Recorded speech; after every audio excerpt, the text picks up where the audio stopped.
it feels as though sometimes we're in a civilization in decline.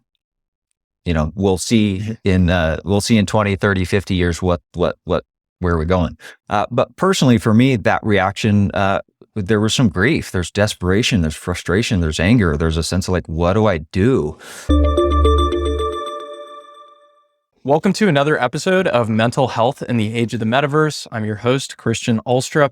My guest today is Sam McCulloch. Sam is the owner and primary therapist at Radiant Sun Therapy in Flagstaff, Arizona. He graduated from Prescott College with his master's degree in mental health counseling in 2019, and then worked in community mental health for 3 years before starting his private practice. He currently provides therapy for children and adolescents built around relationships, engagement, and opportunities for growth. Sam lives off-grid with his wife and his 9-year-old son. Sam is a therapist, a dad, a crypto enthusiast, a hiker, a gamer, and most of all, just another human trying to do his best. Sam, welcome to the podcast. Thanks, Christian. Happy to be here. So you and I first connected, it was either on Twitter or Reddit. I think it was Reddit, actually, because I saw you comment about being a therapist, but also being into crypto. And the intersection of those two circles is, at least right now, in sort of mid-2022, a very, very limited number of people. So I thought it would be worth reaching out and seeing what you're up to. And you're up to some pretty cool stuff. So would love to hear how you got into crypto and NFTs in the first place. Yeah, I think maybe I was a bit of a byproduct of just the big run up. I kind of just got into it, really a lot of that hype that was coming at the end of 2020. I've been an investor in the stock markets for a long time, so I'm aware of the value of investing, but kind of got caught on the tail end of that big crypto movement at the end of 2020. So that was kind of where I got drawn in. And then, of course, just the hype around NFTs, it was hard not to see it. So I decided to just get involved and started with just doing probably what a lot of people do, is their own unique deep dive into like, what is crypto? What is going on? What is money? What are all these people talking about? So that was kind of where I started, right? Just doing research. I'm a learner. I like to learn things. So a lot of YouTube videos, time on Twitter, time on Reddit, which is where, we kind of first connected, and just having conversations, right?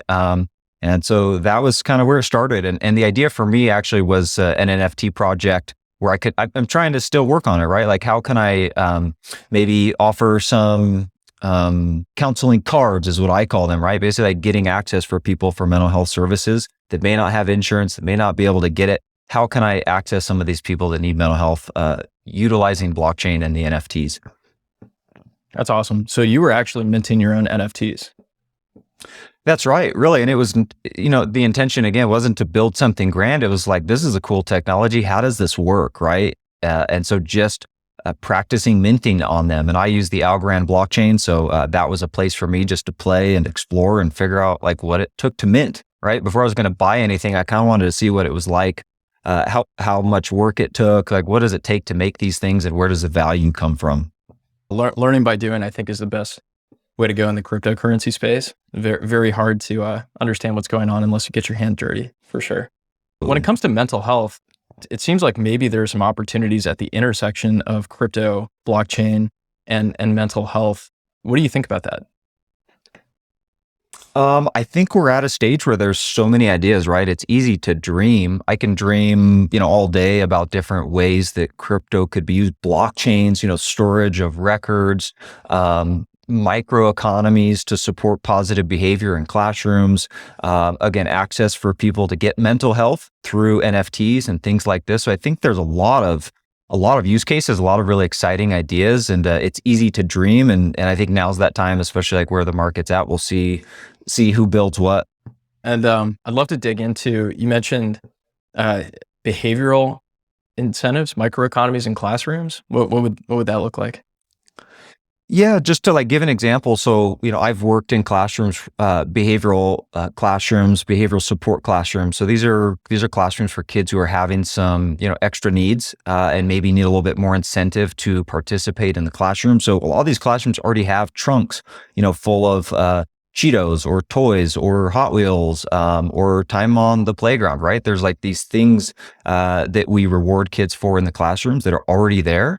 And I just wonder about how classrooms could be integrated with blockchain so that those transactions could be recorded, right? We'd know how well kids were doing across time. So instead of taking notes in a paper notebook, there's records of those rewards, and kids can maybe spend those tokens in ways, right? They're already doing that. Teachers are taking track of points on how well they do, usually like stickers and stars. But maybe that just looks a little different, right? Maybe it's on the teacher's computer with tokens and, some other kind of bank that they can reward these kids with. So again, I think there's a lot to flesh out, but there's already these economies set up. And the question is like, how can we convert them to a digital economy? I love that idea. I mean, it makes sense really for two reasons. One is you have this next generation, which I guess the generation after Gen Z is Gen Alpha. Technically, I learned this recently. They've grown up totally plugged in. This has been accelerated by the pandemic, and so they're already used to, thinking in terms of having a large portion of their life be digitized, and so having those kind of things that existed in physical space accessible to them in a digital manner where they can own it makes sense. And then two, you have these innovative approaches to education where maybe the classroom is in the cloud. And so how do you actually, give those items that kind of digital property to the kids? Well, makes sense. Crypto NFTs. So exciting idea. I would love to see that in practice. Cool. And another thing that we talked about when it comes to crypto and mental health is the mental health of people participating in the crypto space. What's going on?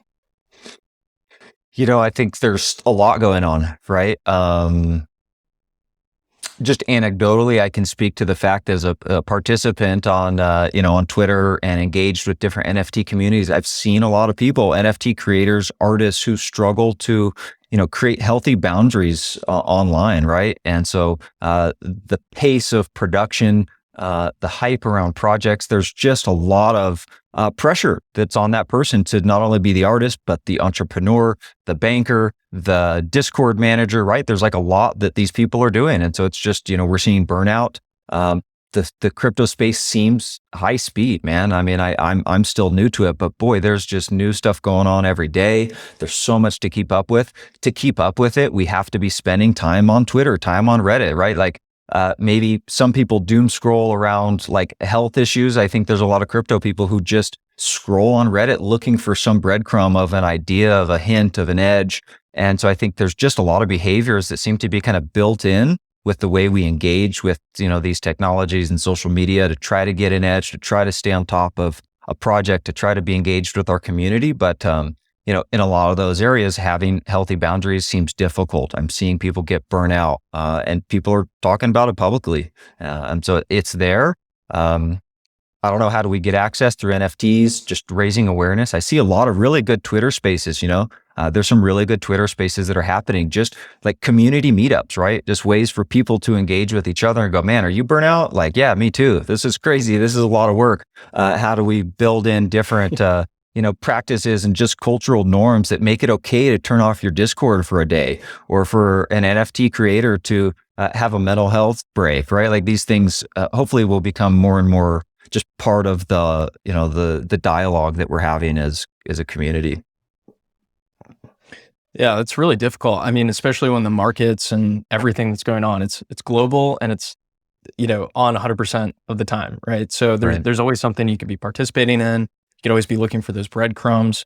So as somebody who's participating in the space right now, maybe they've, dealt with a little bit of burnout, or they want to just start developing habits that are a little bit more durable. Do you have any advice for artists or engineers who are working in the crypto space about things they can do right now to start cultivating, better mental health? Yeah, definitely. So I think, everybody has their own unique needs and their own life circumstances that, that they may need to adjust for themselves. But I think there's basics, and I use, the language of mental health hygiene to talk about this, right? Sleep. Are you sleeping? How are you getting enough sleep? What are your sleep habits? Again, sleep hygiene is a thing, right? Like screen time before bed, breathing activities, body scans, mindfulness activities to help prepare for bed. And then diet, right? Like sugar, coffee, food, What's our intake looking like? Exercise. These things are important. Time outside, time in nature, time with friends. These are all things that are just sort of basics of our lives. But I think it's so easy to put all of those things to the side when we're trying to start a business, or we're trying to manage a trade, or we're trying to, mint those next 100 NFTs on the project, or we're just trying to like make some friends. Regardless, it's sometimes easy to forget those basics of good mental health hygiene. Switch topics for a second. You live off grid, which is That's right. awesome, and especially for somebody who's tech savvy, right? It's kind of a interesting sort of paradox there. Could you tell me about how you decided to live off grid and what it's been like as both a therapist and head of the household? Sure, man. And I think that it's a long story, right? Like that journey towards actually buying a piece of property is a long journey. I think some of that started with my own processing of like ecological grief, right? Like our world is crumbling, and politically, ecologically, socially, economically, like it feels as though sometimes we're in a civilization in decline.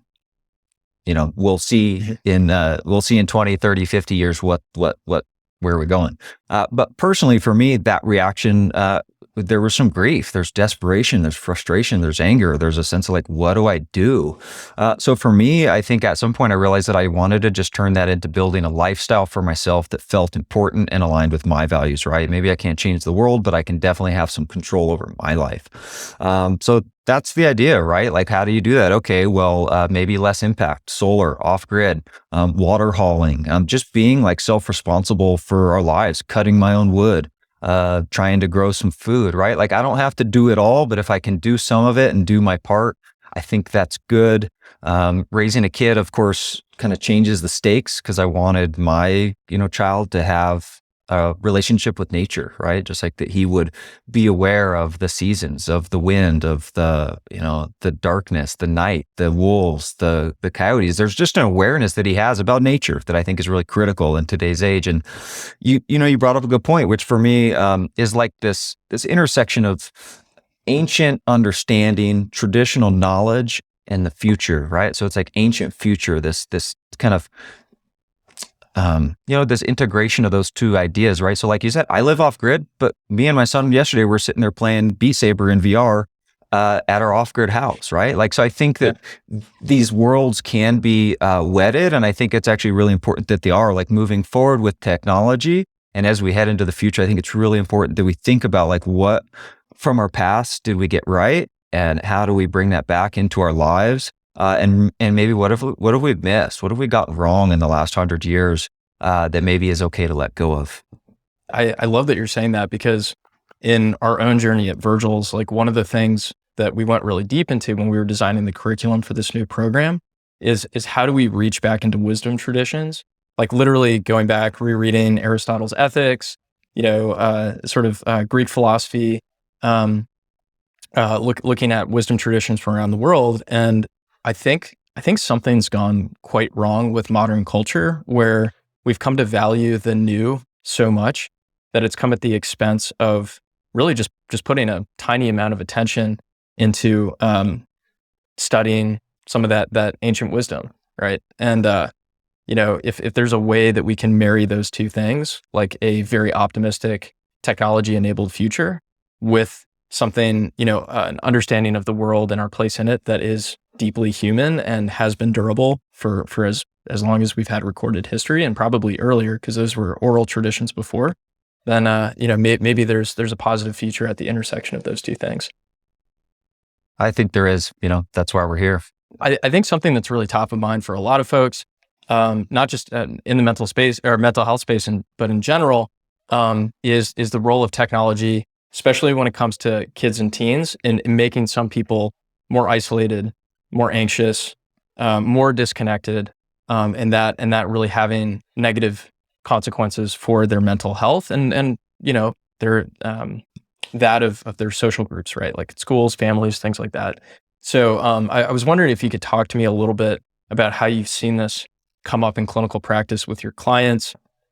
Are they becoming isolated because of using technology? What does that look like? there's a lot of different parts to this landscape, right?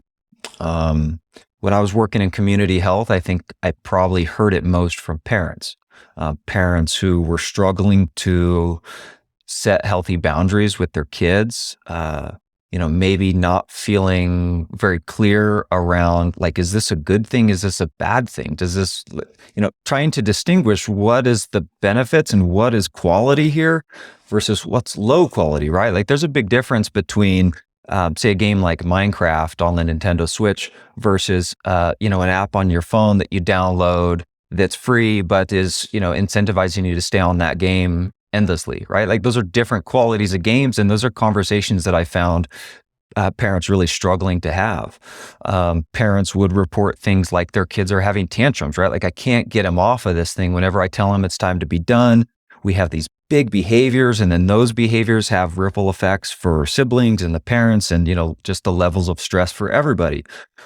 So there's definitely, I think, a lot of fear and concern from parents as we enter this space. Of course, I think it gets a little bit more just dangerous. The stakes get higher as the kids get older, right? When we start talking about teenagers, and bullying and identity, safety, communication, just all these things, I think the stakes get even a little bit higher as the kids get older.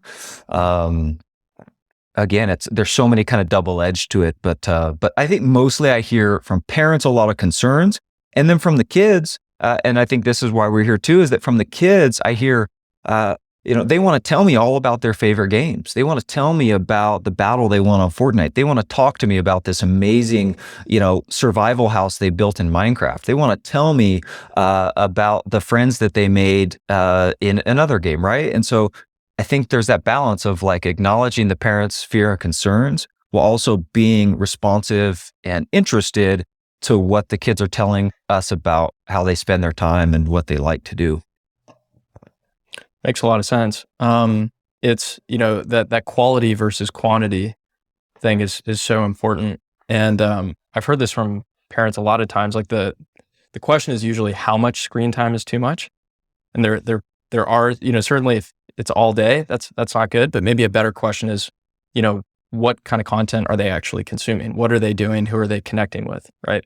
And so if you're a parent and this is a concern for you, but you don't have the answers to these questions, maybe you don't really know what your kid is even doing, what's a first step that you can take to try to, help your kid develop healthier tech habits or have some more insight into their digital life?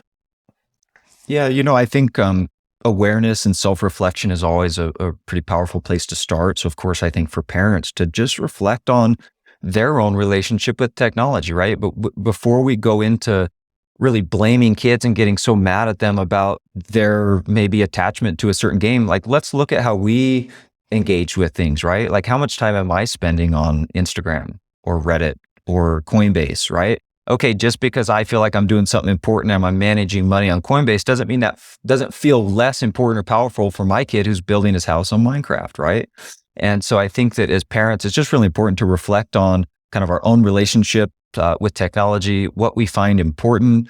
And then from there, again, have conversations around what's quality. Talk with other parents. I think, of course, there's people like us in the mental health field who have a certain perspective, but I think just connecting with other parents and realizing that you're not alone, right? Like it can feel pretty isolating. I think for a lot of parents that somehow they're failing, that somehow they're specifically doing something wrong, and that's why their kid is acting this way. I think the reality is that all of us, myself included, as a parent, as a therapist, are learning, struggling some days to figure out how to do this. And so I think also, again, for parents to connect with other parents around this issue and just talk about it is such an important starting point. It's a great first step. So knowing that you're not alone in this too, that this is something other parents especially are going through, figuring out, what they're doing with their kids and connecting on that point. Makes sense. Cool. Now there's a lot of focus on kind of the downside of technology when it comes to mental health, isolation, a lot of these different topics. But on the flip side, there are opportunities perhaps to use technology to solve some of those problems or even help people flourish. And I know you've been using our virtual reality platform. I was wondering if you could talk about that a little bit. What has it been like? How do you use it in practice? Yeah. So my private practice is really built around play. So that's really a central tenet of everything that I do. It's the way I approach my work.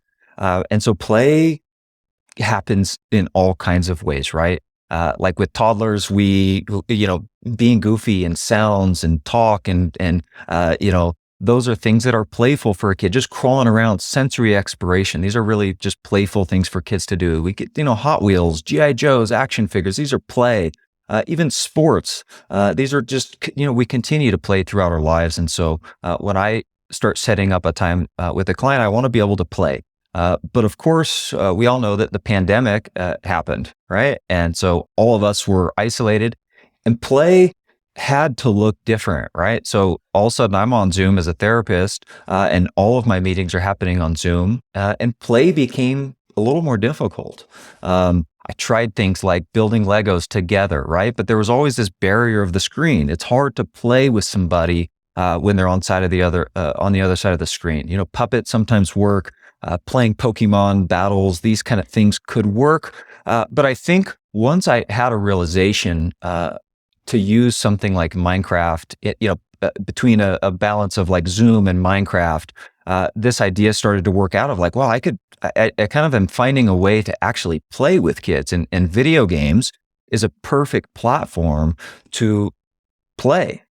And so then the door opens up, right? There's so many other platforms for play. I'm starting to look for them. I'm on Reddit going, how do I get into VR? That's sort of where you found me, right? And I think the virtual reality adds just a whole other layer, kind of a whole new platform for engagement. And I think we have a lot more room to grow, to build some of these, platforms so that they can be more engaging and collaborative, that kids can create and build and travel and engage with it more deeply. But I think that that's where we're going, right? And for me, that purpose and what gets me really excited is how do I play in the virtual space, which has been pretty difficult over the last 2 years to do, over the telephone or over Zoom meetings. Do you have any particular anecdotes that you could share about, meeting with clients in virtual reality, whether that's, open up new conversations or, how's that going? Yeah, absolutely. So I'm thinking of a kid who I had actually known for a little while pre-pandemic, and his mom reached out to me to kind of get back connected with him. And so we had talked about their interest to do VR. The kid had a headset, and so that we decided to go that direction. But before we did that, we met up on Zoom, and so we're on the Zoom meeting, and it's set to be a 30-minute phone call, and after about 5 minutes, I'd ask my questions like, "How you doing? What are you doing? What have you been up to? How are you spending your time?" And we sort of hit that wall. It was like, okay, here we are on Zoom. What else? And so that was kind of how we got started. And so in contrast to that, right, then the next week we get back onto VR and I get him logged in and we're into the Virgil's chat room. And his just whole demeanor, his language was so different, right? He was relaxed. "Hey, bro, how you doing? What's happening?" Like he was just ready to talk, to tell with me, like, what are we doing? What game are we playing today? And to me, just that simple shift, again, in his degree of engagement and his willingness, I think, to show up as himself without that boundary of just like, some nervousness that just sometimes is there in Zoom and over the phone, seemed to wash away a little bit.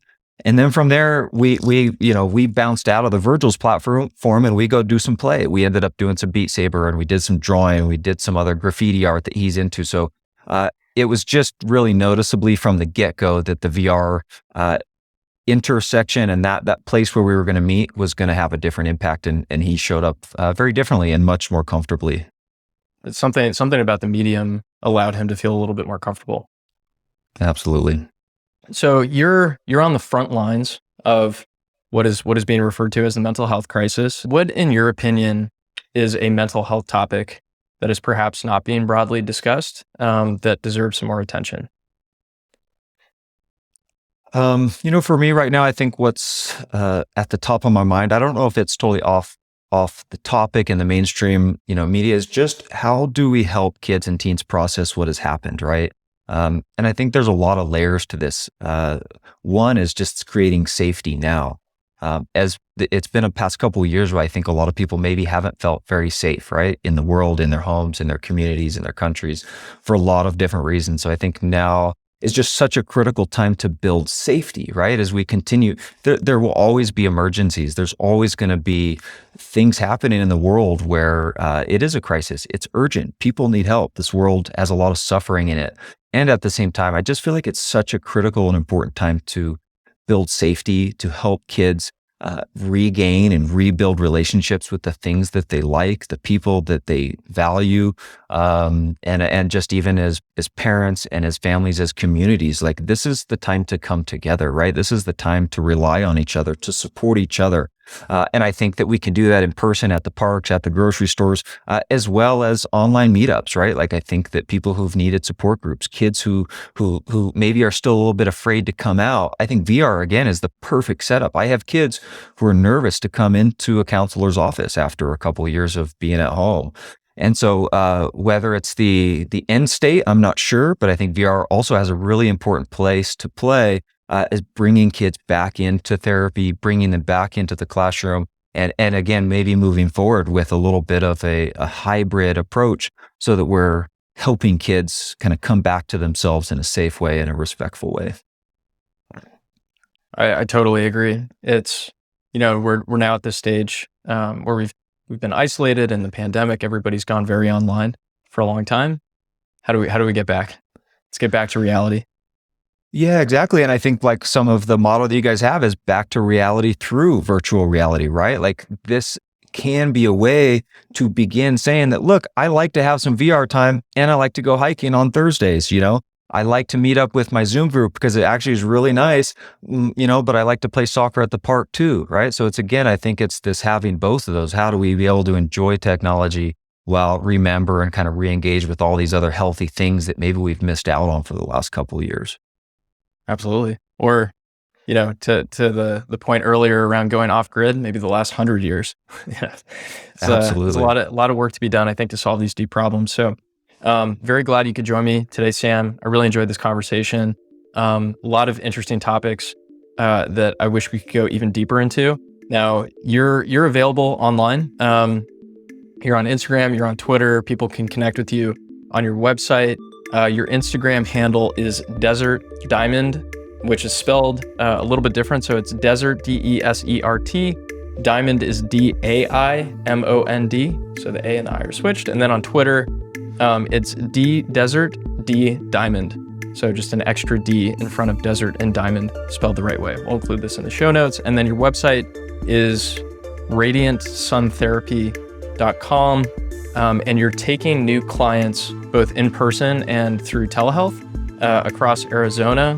And then you also have a consulting practice where you teach integrative mindfulness to adults worldwide.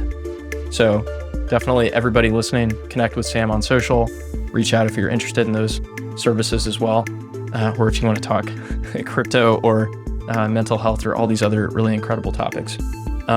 Sam, thanks for joining me today. Thanks, Christian. So glad to be here. All right. Talk again soon.